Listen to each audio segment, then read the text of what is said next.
Hello chess friends and welcome to Yazarov Chess Channel and welcome to the Legends of Chess tournament in 2020. We are now in the semi-final stage. It's Magnus Carlsen versus Peter Svidler, two great friends in chess I believe, and this is now their second match game. Magnus Carlsen won with the first match game with a clear result, and now if Magnus wins this one today, he'll move up into the finals where he'll face the winner of the second match, second semi-final. It's of course Nepomniachtchi versus Anish Giri. And I've been asked now a question by one of my subscribers how I make everything work, because if you don't know, I work in the police, I have two kids, and I love chess of course. How I make everything work, how I can record so many videos, how I can make everything work. Where there is not a great secret about it. I have basically only these three things. I have only my family, my work, and my chess. I don't have a fourth thing. So if it's a little bit off topic, I'm sorry, I hope you don't mind, but I've been asked on this question. I wanted to really talk about this problem. If you're going to college, you have maybe a girlfriend, you want to maybe be successful in chess, maybe it's time to make something not work, maybe not to give up on these three things, but maybe you shouldn't play video games or something. You should also give up on some things that make you sad or make you simply take too much of your time and don't bring you anything. So I'm not saying that you should break up with your girl or give up on your chess or give up on your work. I'm just saying sometimes in life we do things that are really unnecessary. We spend too much time on these things, like maybe watching television. For me, it's also a little bit of waste of time. Playing video games is for me like a waste of time. I'm not saying that you should give up on playing video games. I'm just saying that if you're playing video games and have a regular work and have family, then you cannot be maybe a successful chess player. That's my point. I'm not saying that video games are bad, so bad, because I'm just saying you cannot make everything work. And if you want to know my day, how it works, I worked today from 8 a.m. till 8 p.m. And then I came home, I ate something, and then I saw that my baby boy is sleeping, so I cannot spend time with him. Then for me, it's time to record a video. I don't want to spend time recording videos when my boy is still there. I want to spend first of all the time with him, then, but only then, it's time to record a video. So it's I hope you don't mind about these suggestions of me, but it's really simple as that. I have only three things. I don't have a fourth thing, and chess is my passion of course, but if it comes to family, or if it comes to maybe my work, I'll give up on chess too if it's necessary. So maybe I'll have only two things. So as I said, you should sometimes restrict your time for something, maybe give up on something that's not so important, and maybe you can make everything work. I hope you don't mind. Let's now skip to the game. We have now Peter Svidler with the white pieces against Magnus Carlsen. The first game Magnus Carlsen won, so if Peter loses this one, Magnus is the winner of their match game. So let's check out the game. Peter opened with the move knight to f3. We have d5, g3, c6, bishop to g2. This is this similar King's Indian attack. Here Peter Svidler tries to go into King's Indian, but from white's perspective. In the game, bishop to g4, played by Magnus. Very, very interesting idea. It's played very often, this opening. The idea behind this move, bishop to g4, is simply to develop the light square bishop, but then to close the light squares, because in some occasions you can be challenged with potential h3, and after bishop to f3 and e6, you have solved a little bit the problems on light squares, still with possibilities after potential queen to b3. If that happens after potential c4, queen to b3, we could still protect our maybe weak pawn here on b7 and go into a simplified line with the trades of queen. So in the game c4, played by Peter Svidler, we have now this idea, e6, castling, and now knight to f6, simply healthy developing move, d3.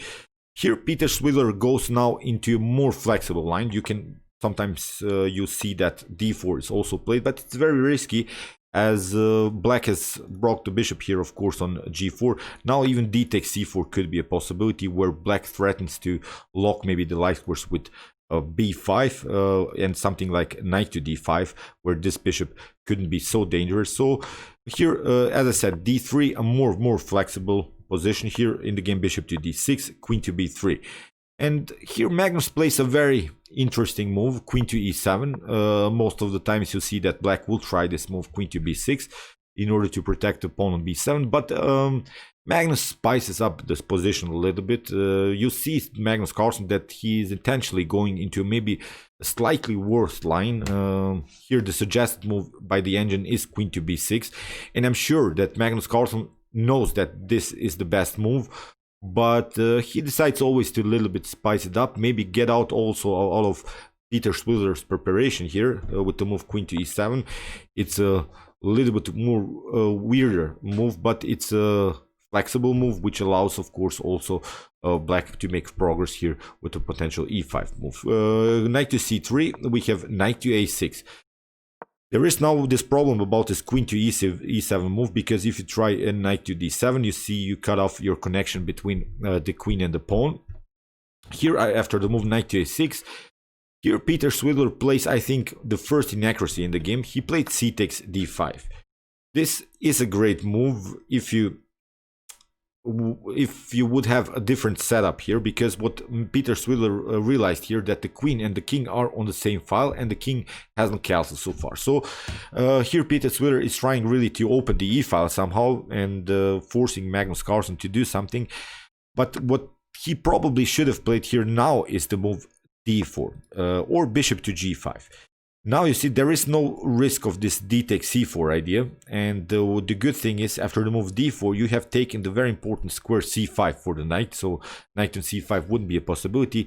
And then in this setup it would be a good position to play maybe something like knight to e5, bishop to g5. So then we can use maybe this square e5 in order to jump with our knight on a very active square. Because this bishop on d6 has a huge activity. This is the best minor piece of blacks. So here the potential knight to e5 would really force Peter Svidler to give up maybe the dark square bishop for the knight and go into a different line. So, but Peter, as I said, c takes d5, e takes d5, and he tried here a very nice idea, e4, to open the position. Magnus takes, d takes e4, d takes e4, and now Magnus castles, which was now Magnus Carlsen's mistake in the game. A better idea is to play here knight to c5, attacking the e4 pawn twice, after something like queen to c4, now b5, kicking away the queen, and queen to e2, and now maybe something like knight from f to d7, or maybe knight from c to d7. Never allow this pawn to advance, creating really a compact position, really sort of a blockade, and I think black is perfectly fine staying with this very annoying pin on the knight with potential moves, as I said, knight to d7, knight to e5. So you see, Peter Svidler makes an inaccuracy, then Magnus makes an inaccuracy with castling, which allows now Svidler to play this very aggressive e5. The idea of this move is to deflect the queen somehow after potential queen to e5 from the defense of the b7 square. Here Magnus simply takes queen to e5 and now queen to b7. Here Svidler has a great game with the bishop pair, with such an open position, with the weak c6 pawn, with a great activity. In the game, knight to c5 was played, and here Peter finds really a great move, bishop to f4, attacking the queen on e5. If you take, that's not an option, because we can simply take the rook first and then we can win the exchange. So that's why here in the game Magnus tried queen to h5. The idea of Magnus Carlsen is to go bishop to h3, forcing a trade of bishops, then to go knight to g4, and then trying some checkmates here on h2. Here Peter Svidler takes, which is the correct move, queen to c6, because after trades of bishops, bishop to h3, bishop to g2, the queen comes here into the defense, and we can protect the light squares with the queen. And also, meanwhile, we have taken another pawn, continuing the game with a very active bishop. Rook from a to c8 was played, queen to b5. Svidler is trying to stay with the queen on the light squares, where this light square could be protected, here maybe through the square f1. But the good thing also about this move, queen to b5, was that the queen stays on the same rank like the knight, so this knight is a little bit immobile. If the knight moves somewhere, then white can trade off the queens and go simply into an endgame where we have an extra pawn, where we have the 2 versus 1 situation here on the queen side. So a6, queen to a5, again here Peter Svidler is staying with the queen on the same rank. Knight to rook to e8, f3, knight to d3, attacking the bishop. On f4 we have queen takes, h5, bishop take h5, and now bishop to g5. Here Magnus gets his pawn back, but risks this bishop to f6 idea, g takes f6, and we have now a new position in white is of course slightly better. We have the same pawn count, we have still the same pieces on the board. Both players have great activity, and I believe Magnus would find a way to get a draw here. It's, as I said, slightly better for white because of this messed up pawn structure, because of this double pawn, but the position is simplified. It's also hard to win this game for white. In the game, knight to e4 was played. We have rook to c6 by Magnus, and now rook to c1, trying to simplify the position even further. We have rook to e6, and now knight to c5. Here, rook to e7, f4, very nice move here by Peter Svidler, opening the light square diagonal. Now the pieces are really on the best squares here for white. Rook to b6, and now bishop to d5. Here we have king to g7, and now comes really the blunder here of Peter Svidler. I'm not sure what happened. Bishop to b3 is here an option. Bishop to e4 is here an option to stay. I think that here white has really a comfortable game, compact position. The pieces are active. If black tries something like rook to e2, we can try rook to f2. But Peter Svidler makes really huge blunder here. He played rook to f2, and Magnus senses this blood. He plays this knight to d1, and the game is over. Why is that a problem? Because if you try rook to f1, then you get here a very annoying fork on e3. You cannot protect the bishop because you lose the rook again on d1. If you try to pin here rook to e1, you see we can simply take, knight takes d5, and still we are protecting the rook on e7. So what you could do here is maybe to play something like rook to g2, but then you get checkmated on e1, or you could try maybe here rook to d2 to not to get this fork, but then you get a very nasty move. Rook to e1, you have to go with your king here to g2, and now you get this discovered attack, knight to e3, and you lose the rook on c1. So as I said, here many choices by for Peter Svidler, but he chose the worst move, rook to f2, knight to d1, and here Magnus takes the advantage with bishop to f3.